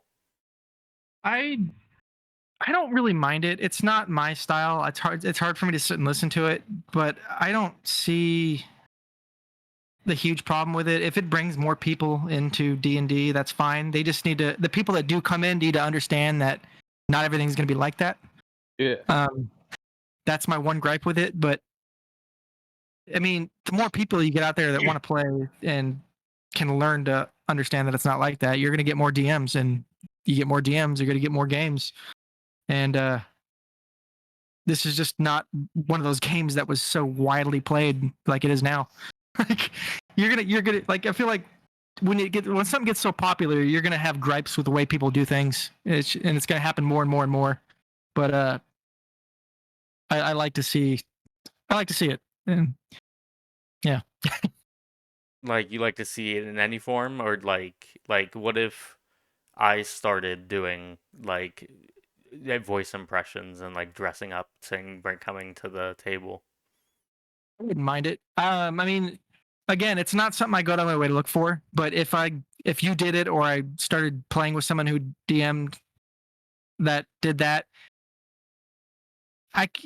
it's not my thing, but I feel like it'd make it more comfortable for someone to be able to do it themselves. Like, I'm sure there's players that would like to do that just don't, because they feel like maybe the rest of the group doesn't, and with that, they'd probably feel more comfortable. Like, I think it's the paper dungeon, the one I brought up that I was talking about. They do a podcast/Twitch stream, and none of them really dressed up, I don't think, at like the first, like almost the entire first season towards the end, and one of them started doing it. It was one of the players, and I just thought that was cool to see. I mean, if you want to, if we're in a group and only one person's doing it, I'm not going to stop them. Let them enjoy it. Let them enjoy their character. Let them get into it. If it helps them enjoy the thing, like enjoy it more, then power to them. Jaime, how do you feel about people trying to voice act and LARPing to the table? I don't mind it, but I wouldn't do it. Like it's cool, but I feel like by trying to do that, like me personally, I'd get too distracted on what I'm trying to do or trying to do with my own character, that halfway through I'm like, fuck, I messed up, or I did things that I shouldn't have done, and those mistakes could be costly. Yeah. So I'd rather let somebody else do it while I just focus on my character. I don't do it, and like you guys, like it's not my cup of tea. It's not something I do. I'll describe what a character sounds like and then just talk in my normal voice because I'm not a Unless fucking Daniel voice is in there and actor. you're like, what's his name? What does he do? How many siblings does he have? Damn it, Yes. Daniel! Yep, Daniel is a very curious person. The only thing that grinds my gears about He Daniel never fucking is he remembers doesn't anything. fucking remember. Don't ask the question if you're not gonna remember, please. Because then I have to remember, and that's something going in my brain, and something else is going out because I have to fucking remember that name now. Thank God I have Chanel taking notes. God bless her. She, I'm doing the crucifix and kissing and going up to the sky like a football player. Like, My dog. I yeah, can't dude. count how many times I've actually tried to take notes, and then it gets jumbled in with a bunch of other like notes, like equipment and stuff I've done, and I get Yeah. so lost on what I'm writing, and I don't remember what's old, what's new, or what's what. I'm so unorganized when it comes to that. Like, I used to take I'm notes. organized when it comes to my binder. Like, I got my spells all lined up. Yeah. I got my character sheet. Like, I'm really organized when it comes to that. But when it comes to writing stuff down, it's just a mess. Yeah, I used to take notes a lot, like of everything, like very detailed of everything. And then I stopped, and now my notes, when I take notes, they're still detailed, but it's just of everything that I do. Like, I don't write anybody else. Like, past ones that we've been in the dungeons, yeah, like if I look right now, I'd be like, cool. We all, like, we were inside. I attacked, Vala attacked. Like, I do the pin, like, Bullet points. yeah, key points. I'm like, cool. I dealt this much damage, and then Vala did this much damage. We both used this certain spells to try and bring the enemies down. So just simple things, so that when I'm reading everything, even if it's not out loud, I'm like, I'll read. I'm like, oh, that happened, but that triggered this, and that led to this. So I stopped writing the whole entire note, because if I try to skim through it, I'm like, oh man, like this is kind of boring. But if I do the little key point, I was like, oh, okay. It kind of just sparks me to remember everything a lot faster than writing the whole entire thing.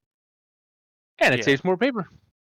I took to when we were playing Giant Slayers. I just recorded the sessions. They only took like 800 megs. They were small for like 3 hours. I was like, that's That's not not fucking bad. bad. No, not at all. And I was like, and before we would play the next session, I would watch the previous one. And that's why I was like, I'll recap. I was all excited because I was like, yeah, I found a way to take notes that's I remember. entertaining because I get to watch it. Yeah, because I get to watch it a week later, and it's like watching a stream, except it's my friends, so it's entertaining. Yeah. Mhm. But yeah, thank God for note takers in any form. If you take any notes, thank you because if it's a name or a noun, generally write it down because it's probably if I go through the effort of naming something, it's gonna come up again. But or if you ask for a name, Daniel, for when you God's read, when you sake. hear this, write down your fucking He's things you actually asked for. he's actually been doing good when we play Marvel. He's been taking notes. He's been doing good at it. He's been getting bonus XP for doing it. Interesting. Yeah, he sets up his computer, dude. And I'm like, dude, see, it makes you like It's like Chanel will post the notes of Marvel, and like before the session starts, I can go back and read them. And like I just play music while I'm reading it, and I'm just like, it's like I'm imagining the whole session back because it's like 12 pages of notes. Yeah. we all think, oh damn, Daniel's writing notes, paying attention, and then back at home, Chanel's like beating him with the belt. Start taking notes, hitting him with a bamboo stick. Do this shit again, you're embarrassing me. She fucking gets a chancla and starts beating him. The Goes kendo stick. Steven goes over, borrow a cup of sugar. Oh, what do you guys? Nothing, nothing. Daniel comes out with a black eye. What happened, Daniel? I walked into a No. door. Chanel just does the finger across the throat and disappears into the into the hallway. Like Happy Gilmore when the grandma looks and he's like, mm. You will go Oh to sleep man. or I will put you to sleep. Um, this next topic is gonna be pretty fun, I think. Steven, how special of a snowflake is too special for a player character? How far is too far? Like, what do you mean? Like, give me an example. Like half tiefling, half drow, raised by fire giants in a barbarian culture, but studied with the shamans and went on a vision quest and got a spirit guide. And like, how special Snowflake of a special character is too special, Mm. as opposed to just like a human fighter. Yeah, I don't really know where to draw the line at. I know, but if you make it too complicated, it's just I don't know. It's just going to be like other people aren't going to understand it. It's more for you than anybody, and it's just Yeah. at a certain point it just gets too complicated. I don't know where the line's at, but like you should be able to you should be able to play just a human fighter and have fun with it and be creative with it throughout the campaign. You don't need to have like all these special like Like mixed races and yeah, that if did it's all these like certain two, things. Like it's understandable. Maybe even three. Like I was raised by two different people. Well, not raised, but I was bred by two different races. I'm half and half, but I was raised by something else. Cool.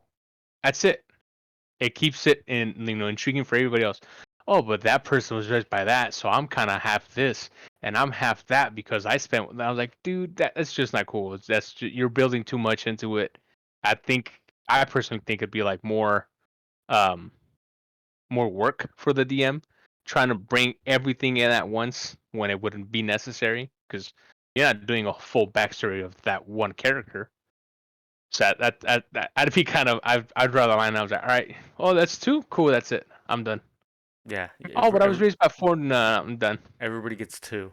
Yeah, I think sometimes when I'm like scrolling through like the D&D Reddit and it's like the half gnome firebolt character and it's like, what the fuck? How do you even like? That's like going out of your way to like make a Chihuahua Great Dane. That's what I want to be. Like, that's how extreme you're going. It's like, what the fuck? Even as a firebolt fucking gnome. And it's like, to me, it just gets masturbatory. Like, yeah, there's nothing wrong with just being an elf or a dwarf or gnome or anything, like single thing. Like, I'm like Tony Stark in the Spider-Man. Like if it's like I need the expanded races. It's like if you're nothing without the expanded races, then you shouldn't have them. Like Bam. Yeah.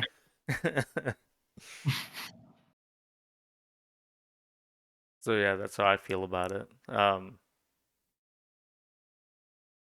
I just feel some people just want to be the like spotlight. I feel like it drags away. I think everybody should have the spotlight on them. There should be a multifaceted light on everybody. Yeah. It shouldn't be a show to show up who's more original as a PC. And there's nothing wrong with keeping it simple and just building.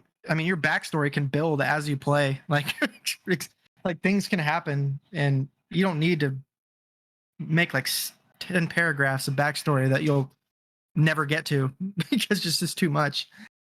Yeah, plus if you're starting at level 1, odds are your character might die. Yeah. It would suck to like basically write an entire story on this character and they die session 1. It's like, well, good luck. That'd be the ultimate twist of the knife in the ribs, dude. It's like you imagine you're just like fresh off the press. You're like, yes, I wrote this all up in session 1. It's just like you have to rip it up at the end of the session because they fucking be awful. Like I try to keep the simple ideas and then I expand on them a little bit and then I kind of leave it at that. I try not to get too crazy. I know with Vala I had a little more backstory because her backstory, a lot of it came from a previous campaign, so there's a lot of story there. So that's Yeah. that's the only reason she has more than most.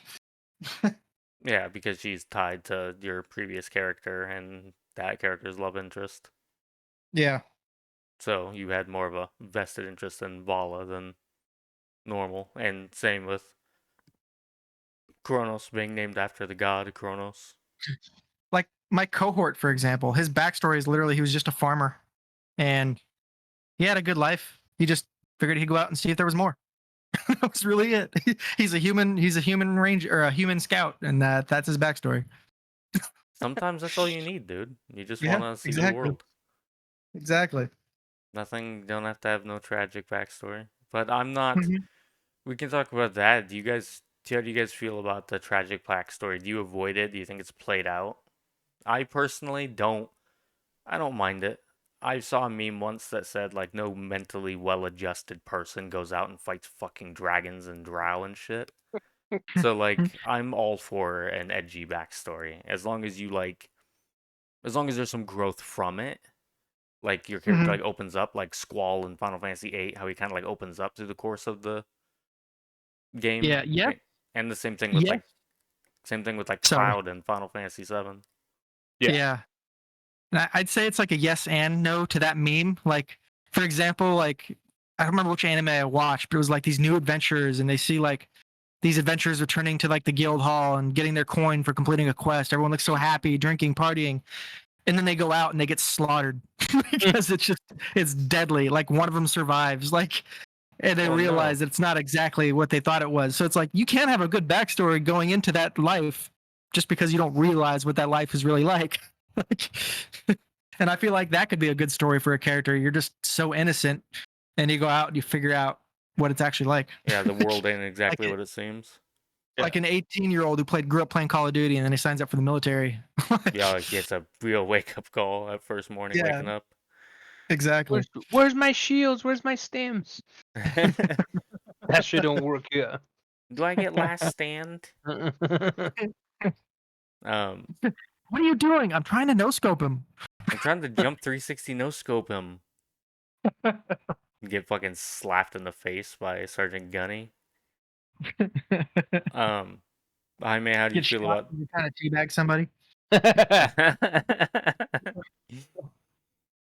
Oh my gosh, Jaime, how do you feel about the tragic backstory? You think it's played out? Yeah. Like even with me, like my backstory is, I try to keep it like at a minimal of like maybe 4 sentences, It was maybe 5. it was a paragraph, yeah, which is Yeah. all you need. I think anything more than that is like that's too much. I mean, don't get me wrong. It could be if you have more, cool. If you want to get more creative, totally fine. You know, more power to you. Give that to the DM and then try to work something out with it. But with me, you've known this over the years. Like I'm very open to free range, whatever ideas the DM has, and that can be implemented in the campaign. Cool, dude. Run it. If it's gonna be more fun, you think it's gonna be more fun, you can build stuff around it. I'm in for it because it's gonna be a mystery to me, and I'm gonna go on um with it, like with um my dad in this one and my brothers. Like I said, this is what I want. I knew nothing of it, and then the story, and I was like, oh, cool.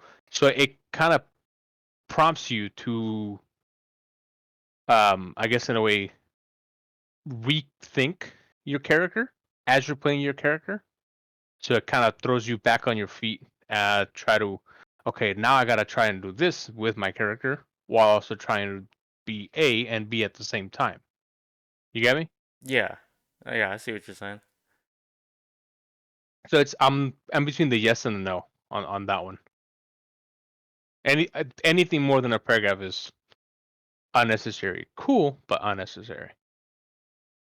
Yeah, for me, it's like if you want to go tragic, do it. Go all out. Doesn't bother me. But if you also just want to have a backstory where you had two parents, grew up happily, had a healthy relationship, still together, you can go for it. Also, like whatever, however you want to build your backstory, do it. I have no sweat off my back. Yeah. Yeah. Like That's how I Vala, feel. Go for it. Vala's backstory for the most part was happy. She just wanted to get out and explore the world too because she was cooped up in a town that was separated from the world for so long. Like, and she got out, traveled, and some of her tragic stuff didn't happen until main campaign, like during the actual story. So, just because your background's happy doesn't mean tragic things can't happen. I mean, tragedy is character growth. Yeah. There's a meme, and it was Putin being served by a chef, and the chef had a big smile on his face, and Putin looked really happy too. And it was like the DM serving up trauma to the players, and they're like, "Mmm." That's Yeah, how. I feel like that's when Vala really kind of took a leadership role. Was after all that happened, like with her parents. I feel Yeah, like she had to. yeah. She had a lot of responsibility now. She's the older sister. You're the older sister, right? I have to double check. I think I might actually be the younger one. But yeah, I was different than my other sister because I was more of a fighter. Like I got in fights a lot when I was young, so anytime there was conflict, I would usually assist in it and try to end it. Yeah, that's what I So love my most about sister saw Vala. me as yeah, my sister saw me as more of a leader type, so she usually deferred to me. Because you're the action taker. Yep. Yeah, that's why, like, we always talk about, like, there's, it always falls, there's always a face, air quotes, face to the group. You know what I mean? There's always somebody that, like, you guys discuss the plan, then the other person, they, like, enact the plan.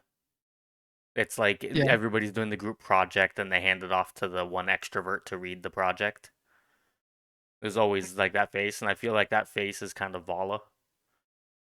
Like, she would be the one to lead, like, negotiations with their new city, Padma, and, like, anybody nearby, because she's so level-headed and generous and kind. Yeah. I feel like the others just wouldn't be going in for it. I don't see Kronos as a politician.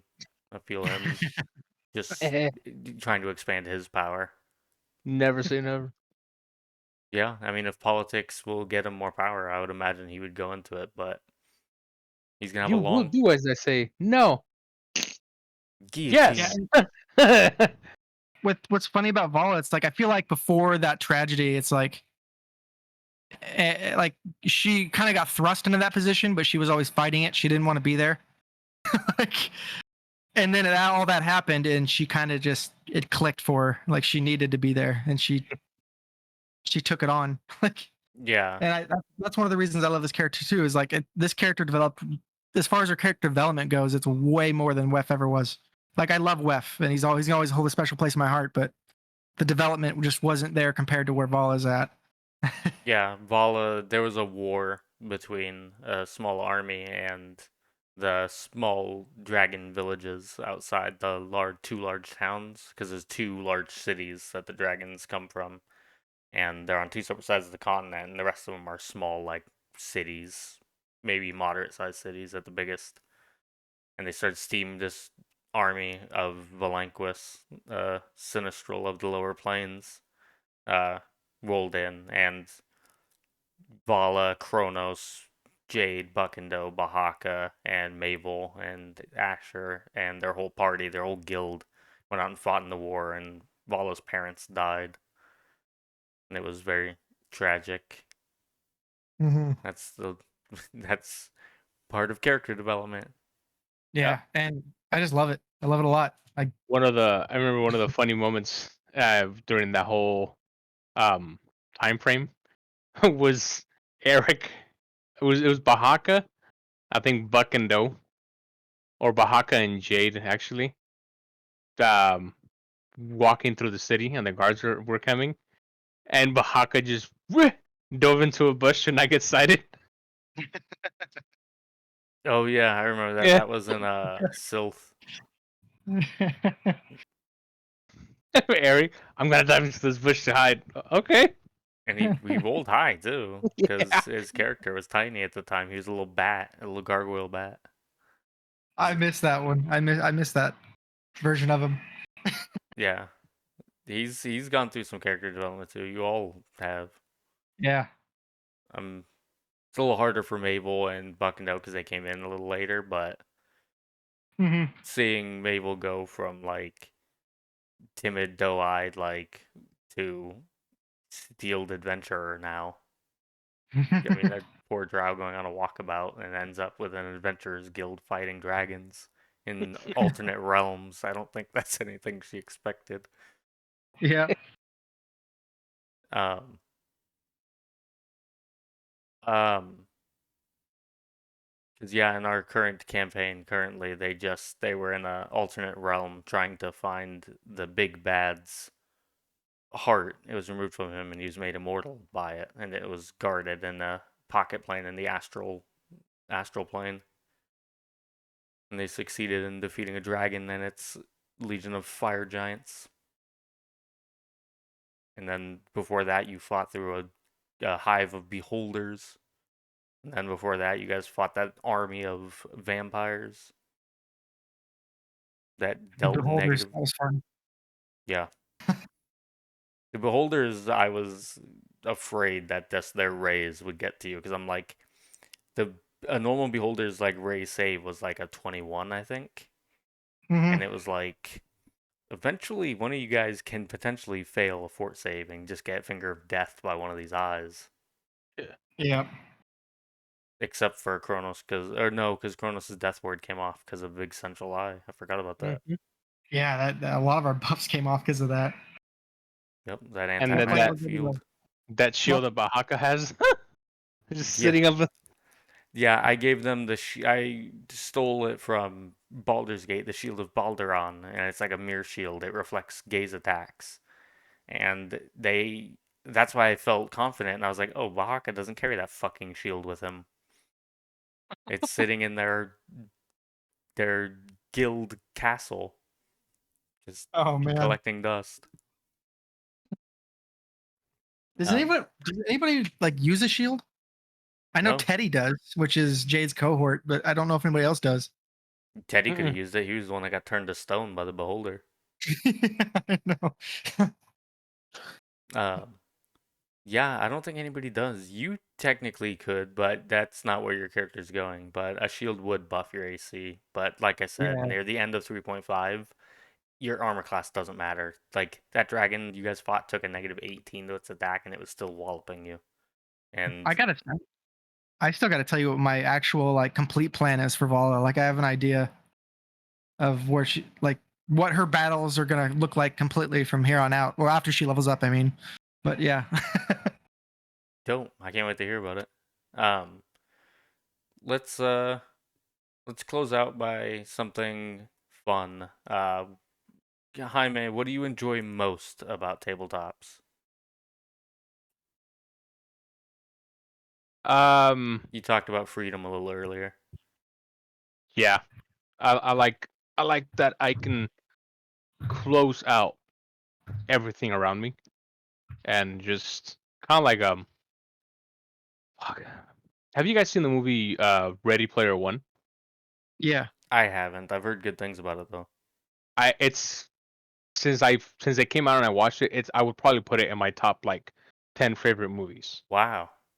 I might have Because to watch it then. it's like the way that it's like it brings in every fucking science fiction pop culture thing that exists into it, and it's basically a dude playing dudes playing D&D in a sense, right? Yeah. Because this guy goes in and you can be whatever you want. The guy explains it. You can be whatever you want with whoever you want, however you want. And that's basically what D&D is. The guy goes in, leaves his personal life behind, goes in, spends out hours, minutes, whatever. And that's basically, that's my favorite part.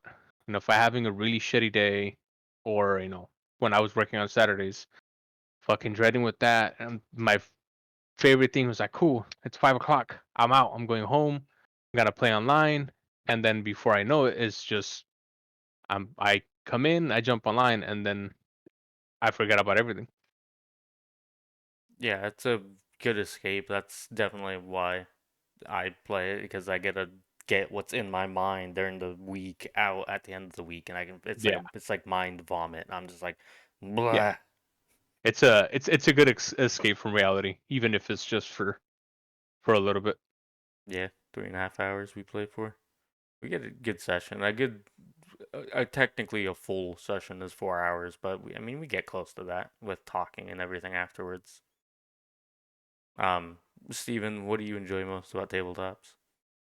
The friends you meet along the way. I'm just kidding. What a beautiful answer. Oh God, my heart, My heart my grew three. heart. My heart grew 3 times. Oh my god, it hurts. That's a condition, sir. Yeah, you should So get that it's checked. the creativity, man. I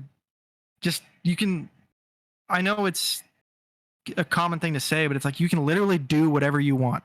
Yes, there's consequences, and I'm sure there's like manners when it comes to player stuff, but you can literally do whatever you want. And within that creativity, my favorite thing is character building and development, because I cannot tell you how many times I've played Skyrim, have played like a quarter of the game and then reset to make a new character because I wanted to do something else. Like Yep, I've I'm right built there with you. so many different types of characters, and even then, it's like you're restricted so much. And with this, there's so much more material you can do or you can use to create characters, and that's essentially what goes back into what I said earlier is 3.5. There's just so much material, but uh, yeah, it's one of my favorite things to do. Definitely, I would say it's it's like when I played Grand Theft Auto 3 for the first time, I thought that like blew my mind. I was like, dude, I can get in a car and just fucking drive any direction I want. Like, there's What? no like levels. What is this fucking thing? Like, I can just drive across that bridge and go to the next island. Yeah, okay, go over there. And it's like I was the idiot who would like drive the speed limit in the game to like, because I thought it was fun simulating just being a normal dude. Like, and I was pissed I couldn't go up and like get pizza and like eat and sleep and have to worry about all that stuff. And like D&D like scratch that itch, because depending on how much role playing you do, like that comes into it a lot. Like Yeah. traveling, like what do you do when you camp? Who's setting up watch? Like all that stuff's important, and I enjoy that stuff. The minutia is what I like, which I think is why I like D&D so much, because you Yeah, can and get into the nitty gritty. with it too, like I'm gonna be level what 18, 19, wherever I'm at now. It's like I'm this far along and I'm still building the character. like, like There's always it's choices to awesome. be made. Yeah, I'm this far into the game, and I can choose to be a different class if I wanted to, like add on to it. And that's something you can't get in a lot of other media, and it's the best. I love it. It's an addiction. It's like Dave Chappelle. Yo, got any more of that tabletop RPG? Scratching his neck with the fucking cocaine on his face. Yep. Um, so I think I was good. We chatted for about like 2 hours. You got any closing thoughts or comments or questions, Stephen? I don't think so. I just think I'm glad I got to do this. This is a good first episode of the podcast. I really enjoyed it. Bam. Same with you, Jaime? I thought it went Yeah. well. Yeah, I'm me too. excited. I had a lot of fun. So that was I'm so episode. excited for becoming a lich too. Yeah, you had a lot of cool shit to look I'm forward to. I'm so excited that I haven't even begun to what's it called, to see the cool shit that I'm gonna get, because I want to wait till I was like, all right, I'm level 20, I'm gonna become a lich now, and then I'm gonna look at all the cool shit I get, That's good. You get the anticipation. so I can try to, all right, cool, like from the get go, not like try to anticipate here and then go from shit. So I was like, all right, we'll leave that to imagination. Vala and Kronos are going to have to come to some sort of like peace or agreement to make sure we're going to be cool. We are out. Somebody will die. There can be only one. But yeah, that was episode 1 of Dice Chatter. We're gonna go ahead and sign off. Say goodbye, Jaime and Steven. It was a Hasta pleasure bye-bye. being here. And out of here.